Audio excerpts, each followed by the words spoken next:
Coucou tout le monde! Comme vous le savez, nous avons fait construire notre maison et nous avons posé nous-mêmes nos parquets stratifiés. Je vous fais donc un tuto spécial pour vous montrer comment vous y prendre et vous donner les petites astuces.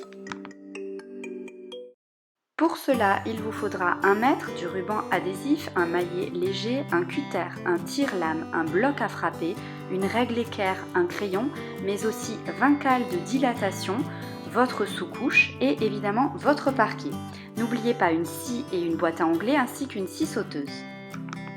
Première étape, aspirez et nettoyez au maximum votre chape ou votre sol si c'est une rénovation. Deuxième point, on vient installer la sous-couche qui est obligatoire. Pour cela, il suffit simplement de dérouler donc la sous-couche directement sur la chape tout en respectant un retour sur les murs d'environ 10 cm.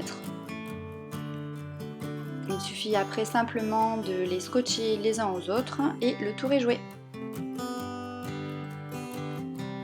Si, comme nous, vous souhaitez que votre parquet passe sous vos encadrements de porte, retournez une lame de parquet sur la chape et ensuite venez vous appuyer contre pour scier à hauteur en fait et retirer le morceau. On peut enfin poser nos premières lames en n'oubliant surtout pas les cales de dilatation qui sont vraiment très importantes. Ensuite, on vient donc clipser une autre lame en appuyant fermement avec une main et en abaissant avec l'autre main.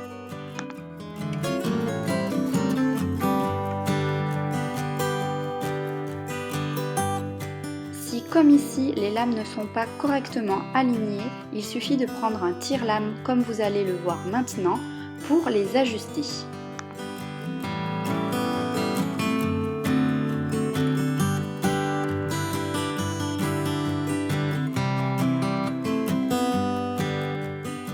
Quand on arrive à la fin d'une ligne, c'est très facile. Il suffit de retourner la lame suivante, de l'aligner contre le mur avec une cale à la lame précédente et enfin de venir faire un trait pour avoir la bonne dimension comme ceci. On vient couper à la scie à onglet ou à la scie sauteuse et ensuite il nous suffit de terminer notre première ligne. Récupérez la chute pour créer votre deuxième ligne. La technique pour associer deux lames en verticale est différente. Il faut prendre un angle de 45 degrés et ensuite venir la clipser puis abaisser. Pour la lame suivante, utilisez la même technique, puis prenez votre bloc à frapper et un maillet, pas un marteau comme vous le voyez sur ces images, et tapotez jusqu'à enclencher complètement la lame. Attention toutefois à ne pas partir de trop loin, sinon vous pouvez endommager les lames. Et voilà le rendu avec quelques heures de travail. Donc comme vous le voyez, nous avons fait passer sous les encadrements de porte nos parquets. Nous en sommes très fiers, ça nous a demandé du travail mais on trouve ça super joli.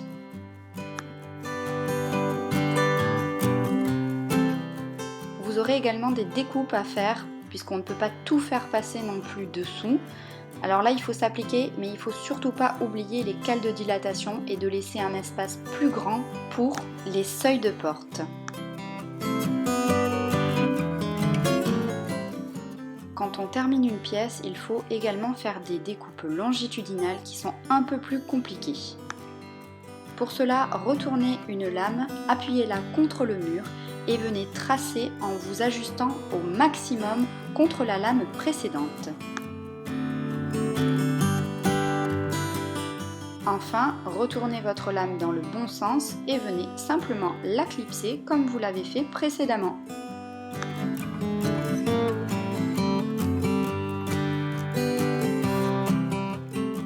Les cales de dilatation sont vraiment très importantes, il ne faut pas les oublier. Si comme nous, elles glissent un petit peu, n'hésitez pas à les caler directement sous la sous-couche.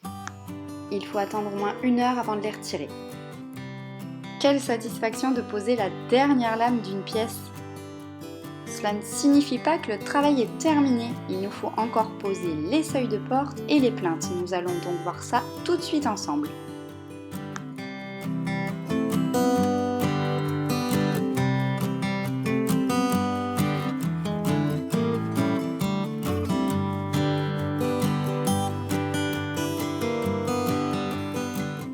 Pour les seuils de porte que nous avons choisis, nous avons dû fixer un rail directement sur la chape et ensuite il faut clipser directement sur le rail le seuil de porte. C'est très facile.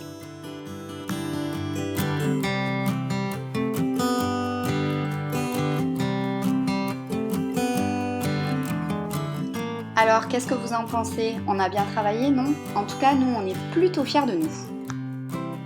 Allez, j'en profite pour vous donner quelques petits conseils sur la disposition de vos lames.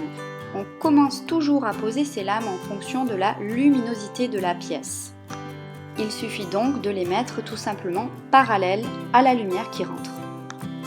Si comme nous, vous ne désirez pas qu'il y ait de seuil de porte entre les pièces et votre palier, il va falloir jongler en fait en fonction de la disposition de votre maison. On passe d'une pièce à l'autre, toujours en finissant une ligne.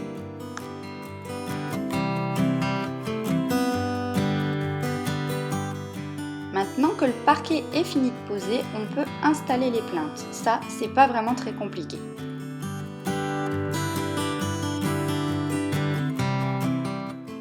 Le plus difficile, ça va être de choisir l'angle en fait, qu'il soit intérieur ou extérieur en fonction des angles entrants ou sortants. Une fois l'angle déterminé, venez le découper avec la scie à ongler. Enduisez vos plinthes avec de la colle spéciale plinthe et surtout n'hésitez pas à en mettre suffisamment. Venez plaquer votre plinthe contre votre mur en pressant fortement et ainsi de suite avec les suivantes.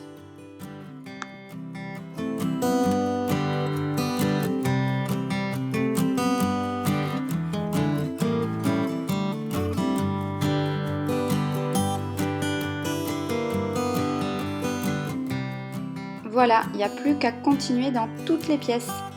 J'espère que mon tuto vous aura été utile et je vous souhaite bon courage pour la pose de vos parquets.